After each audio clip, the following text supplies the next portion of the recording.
Thờ đây, bác CNC phòng thờ,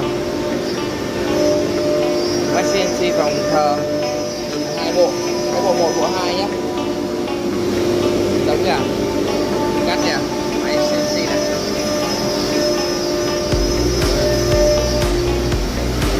chi tiết kìa, chi tiết hơi nhiều.